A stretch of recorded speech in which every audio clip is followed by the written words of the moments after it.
Hello my dear student, very good morning all of you. Today I am starting the page number 5.9 and point number 5.7 human capital and human development.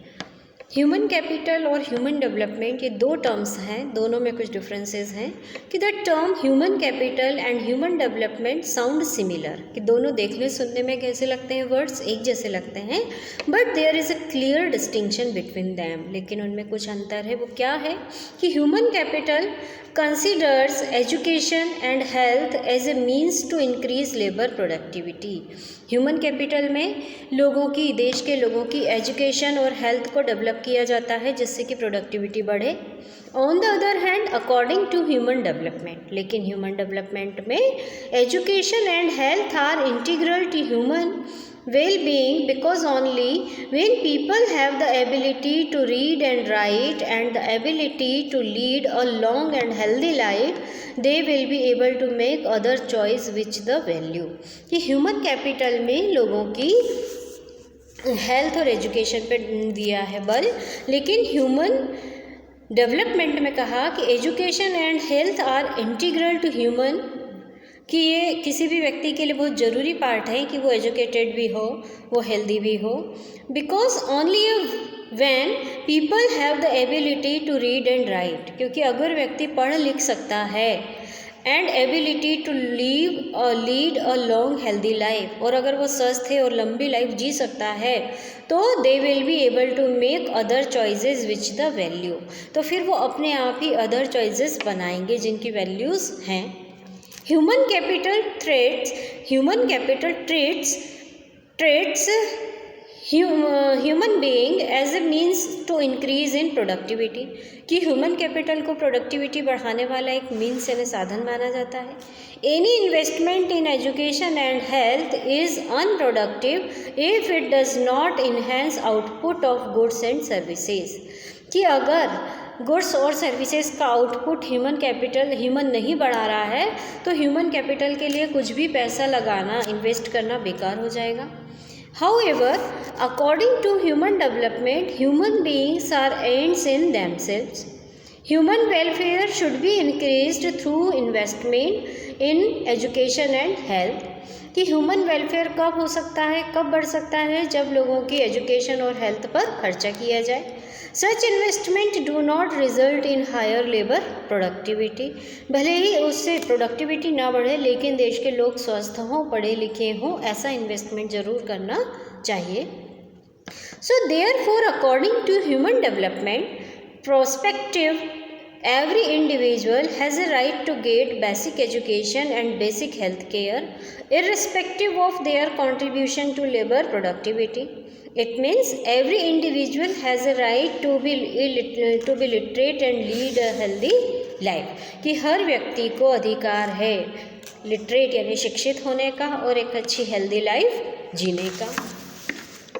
Human capital formation in India, great prospects, कि भारत में क्या है human capital formation. We have already learned that human capital formation is the outcome of investment in education, health, on the job training, migration and information, कि जो इन चीज़ों पर सरकार खर्चा करती है, एजुकेशन पे, हेल्थ पर, ट्रेनिंग पर, इंफॉर्मेशन से, उसका आउटकम क्या है कि वहाँ की ह्यूमन कैपिटल डेवलपमेंट हो रही है, यानी लोग अच्छे आ रहे हैं सामने। Out of all these elements, education and health are very important source of human capital formation, यानी ट्रेनिंग, माइग्रेशन और इंफॉर्मेशन तो है ही, लेकिन एजुकेशन और हेल्थ फैसिलिटी सबसे अच्छा सोर्स है ह्यूमन कैपिटल फॉर्मेशन का।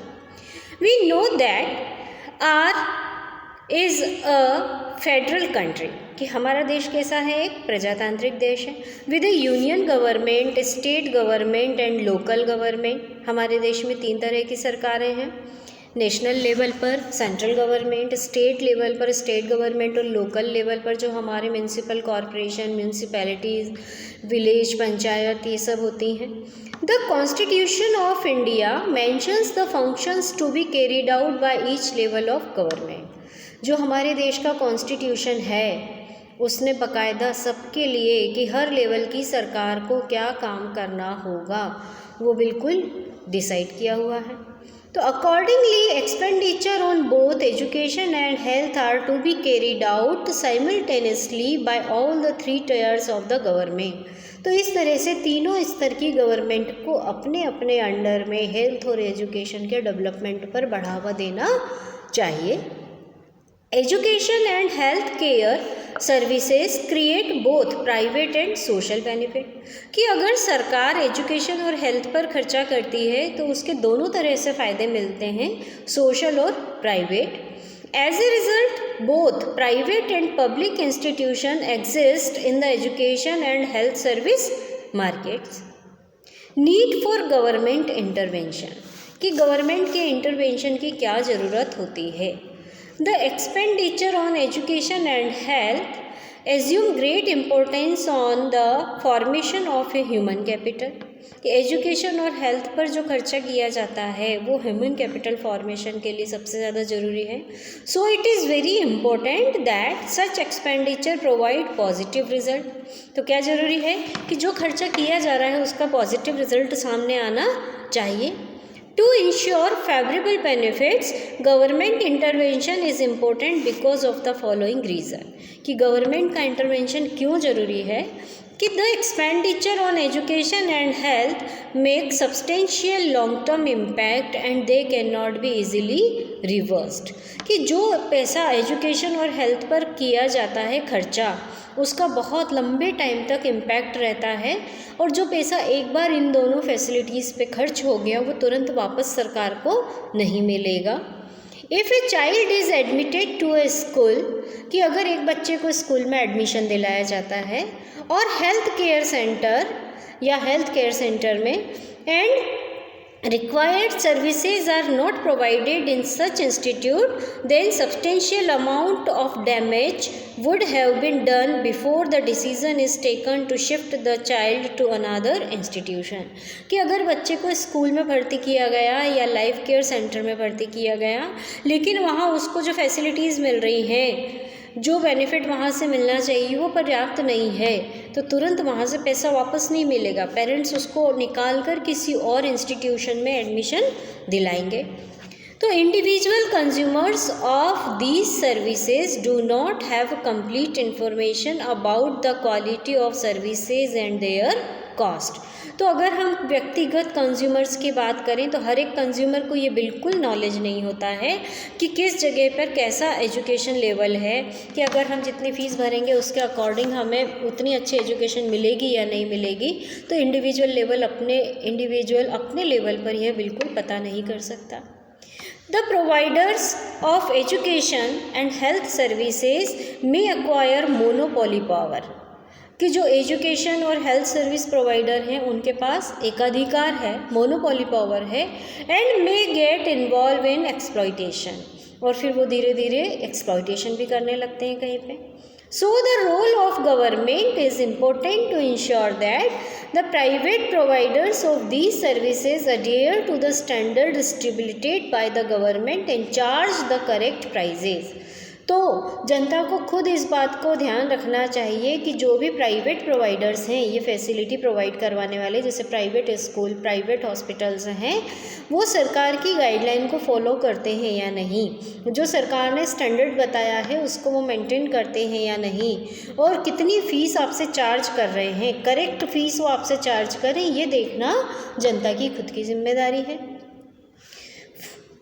For reference, polio free India, कि देश में पोलियो ना हो, polio free India possible due to the government intervention, कि देश पोलियो से कैसे फ्री हुआ, गवर्नमेंट इंटरवेंशन की वजह से। In the past very less people were aware about polio and it's vaccination, कि शुरू में बहुत कम लोग थे जो पोलियो और उसके अवेयरनेस को जानते थे या वैक्सीनेशन के बारे में जानते थे। But due to the constant information provided by the government and various NGOs, India was declared a polio-free country by World Health Organization on 27th March 2014. लोग पहले पोलियो की बीमारी से सचेत नहीं रहते थे, और ना ही वैक्सीनेशन के बारे में जानते थे। लेकिन सरकार ने, NGOs ने उसका इतना एडवर्टाइजमेंट किया, पोलियो ड्रॉप्स पिलाई गई, इलाज करवाया गया, जिससे कि 2014 में अब हमारी कंट्री पोलियो फ्री कंट्री घोषित कर दी गई है। Regulatory authorities in education, in health. In education, the Minister of Education at the union and state level and departments of education and various organizations like National Council of Education Research Training, ये सब authorities हैं जो इसके लिए जिम्मेदार हैं। University grant commission, all India council of technical education regulate the education sector. और health department में क्या है, हेल्थ फैसिलिटीज़ में the ministers of health at the union level and state level, कि यूनियन और स्टेट लेवल पर health ministers होते हैं। Department of health and various organization like Indian council for medical research regulate the health sectors. Basic education and health care fundamental right of every citizen. Basic education और health care हर व्यक्ति का एक मौलिक अधिकार है, फंडामेंटल राइट है। In a developing country like India, a large section of the population lives below the poverty line and are unable to afford basic education and health care facilities. कि developing country जैसे भारत, उसमें बहुत सारे लोग below poverty line रहते हैं, यानी बहुत ज़्यादा गरीब हैं, ना तो उन्हें अच्छी एजुकेशन मिल पाती है और ना ही हेल्थ फैसिलिटी मिल पाती है। Moreover, a substantial section of our people cannot afford to reach super specialty health care and higher education। और गरीबी होने की वजह से एक बहुत बड़ा सेक्शन सोसाइटी का ना तो अच्छी एजुकेशन ले पाता है और ना ही अच्छे हॉस्पिटलों में इलाज करवा पाता है। Furthermore, when basic education and health care is considered as a right of the citizen, then it is essential the government should provide education and health services free of cost for the deserving citizen। और जब से education और health को basic need जनता की माना गया, उनका एक फंडामेंटल राइट बना दिया गया, तब से गवर्नमेंट की ड्यूटी हो गई कि हर व्यक्ति को बेसिक एजुकेशन, यानी 14 साल तक के बच्चे को स्कूल जाना ज़रूरी है। बेसिक एजुकेशन उसको मिले, प्लस सरकारी अस्पतालों में उनका मुफ्त में इलाज हो, जिससे कि सोशली अप्रेस्ड क्लासेस यानी सोशल दूरियां लोगों की ख़त्म हो जाएं और ऊंच नीच का भेदभाव ख़त्म हो जाए और सब गरीबों के लिए भी अच्छा हो जाए। Both the union and state governments have been raising expenditure in the education sector over the years in order to fulfill the objective of attaining 100% literacy and health facilities for all।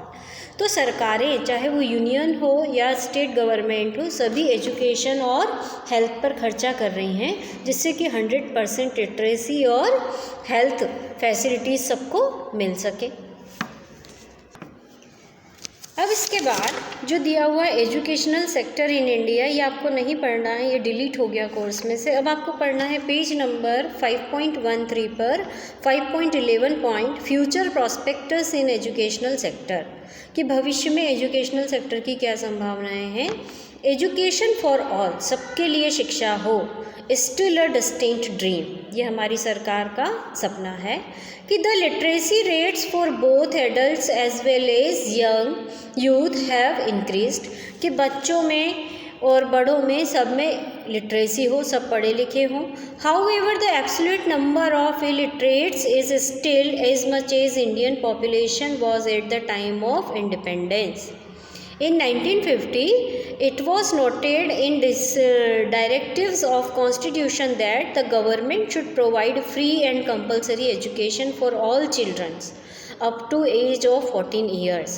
कि 1950 में decide किया गया, direction दिया गया सरकार की तरफ से कि हर 14 साल तक के बच्चे को फ्री में एजुकेशन दी जानी चाहिए।